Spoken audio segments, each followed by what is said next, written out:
chapitre 1.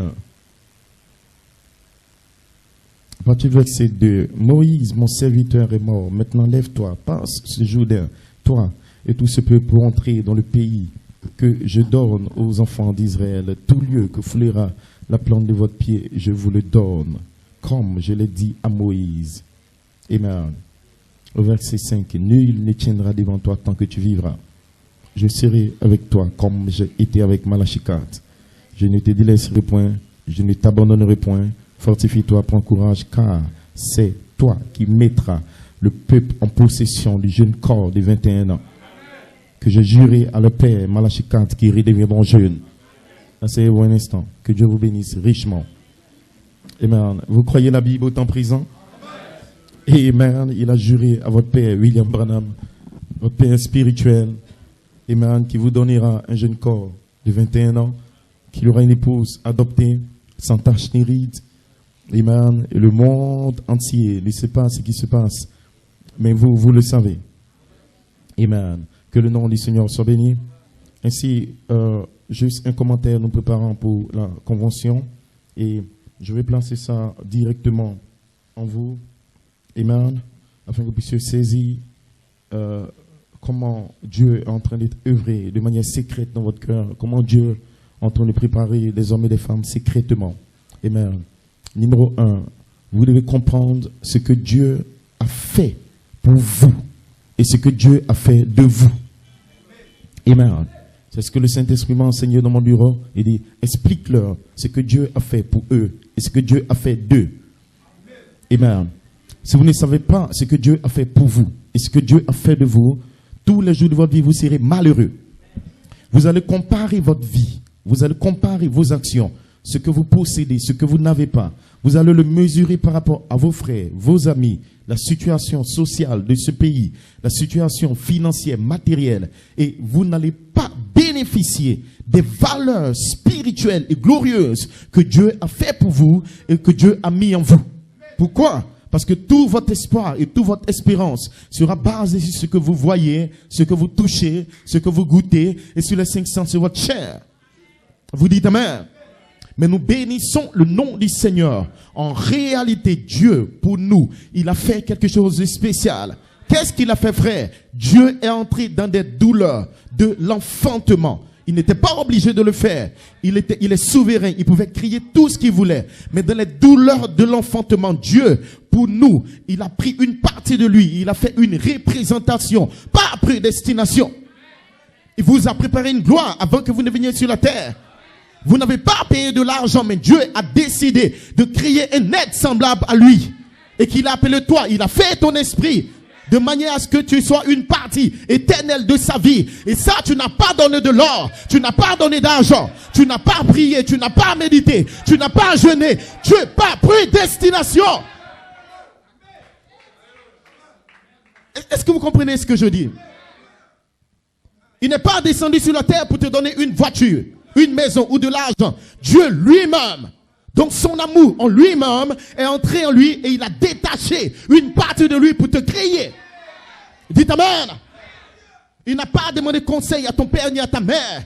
Il n'a pas regardé ce que tu seras sur la terre. Avant même qu'il y ait un monde, ce que Dieu a fait pour toi, c'est que Dieu a détaché une partie de lui et t'a créé toi. Cela veut dire que vous avez existé déjà depuis le commencement. Cela veut dire que peu importe ce que tu vis sur la terre, ça n'a rien à voir. Il y a des choses que Dieu a fait pour toi.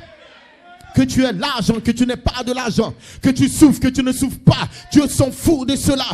Amen, ils étaient sur la terre, mais ils cherchaient une cité. Ils cherchaient un corps de gloire qui n'était pas le corps naturel. Ils étaient étrangers sur la terre. Et ce soir, la Côte d'Ivoire n'est pas ton pays. Tu n'es pas un homme naturel.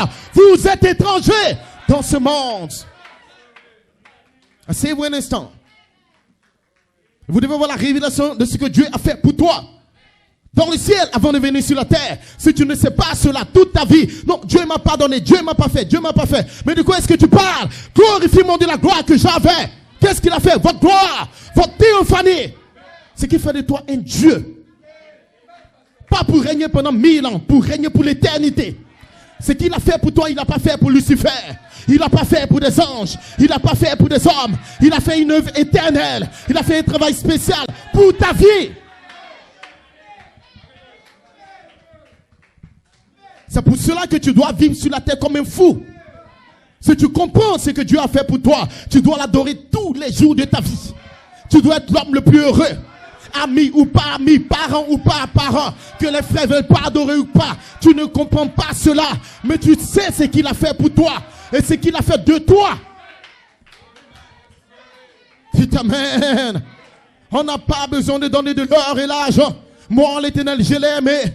Moi, l'Éternel, je l'ai créé. Moi, l'Éternel, je l'ai choisi. Ceux qu'il a connus d'avance, il les a prédestinés à être semblables à l'image de son Fils. Une partie du Logos, une partie de Dieu.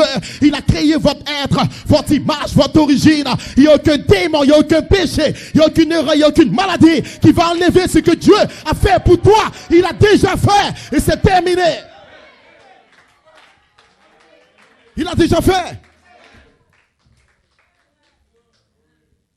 Mais le diable essaie de te dire que Dieu n'a rien fait pour toi. Pourquoi? Parce que l'homme est tombé, l'homme a chuté. Et l'homme compare ce que Dieu a fait par rapport aux choses matérielles. Il va aux États-Unis, non, Dieu m'a béni, je suis aux États-Unis. Il a des immeubles, non, Dieu m'a béni, j'ai des immeubles. C'est ça qu'il a fait pour toi? Non. C'est que tu n'as pas la révélation de qui est Dieu, c'est qu'il a fait pour toi. Dites amen. Parce que le ciel et la terre passeront. Tes diplômes passeront. Ton travail passera. Tes maisons passeront. Mais ce qu'il a fait pour toi au commencement ne passera jamais.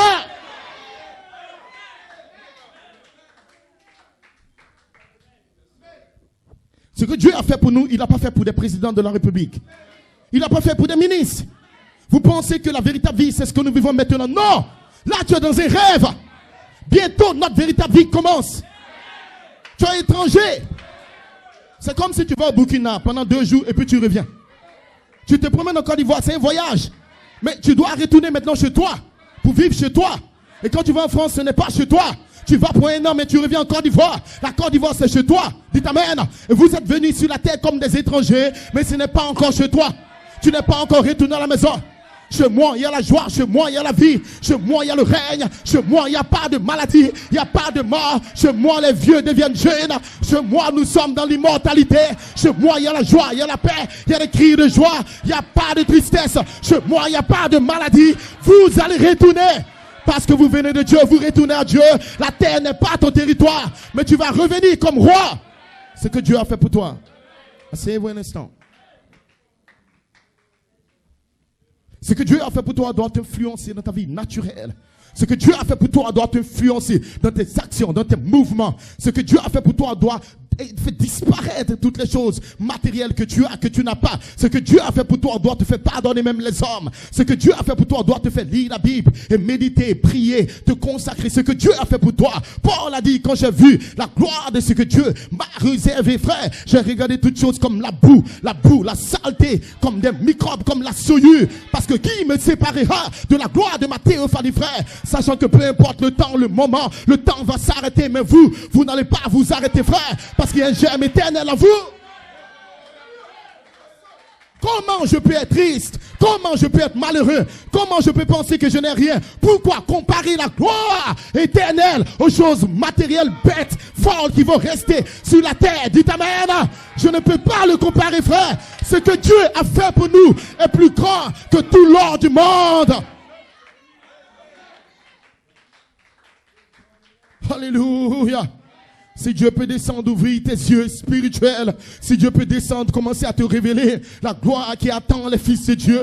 Ce que Dieu a fait de nous. Lucifer était jaloux. Pourquoi? Il était un ange, mais il n'était pas une théophanie. Il voyait ta théophanie au ciel. Et Satan voulait être toi à ta place. Parce que Satan voulait régner sur le trône. Il était à côté du trône pour chanter. Mais il voulait s'asseoir pour régner. Alors qu'il était créé comme un ange. Mais toi, tu as été créé comme un fils qui va régner, dominer. Et Satan a combattu au ciel à cause de ce que Dieu a fait pour toi.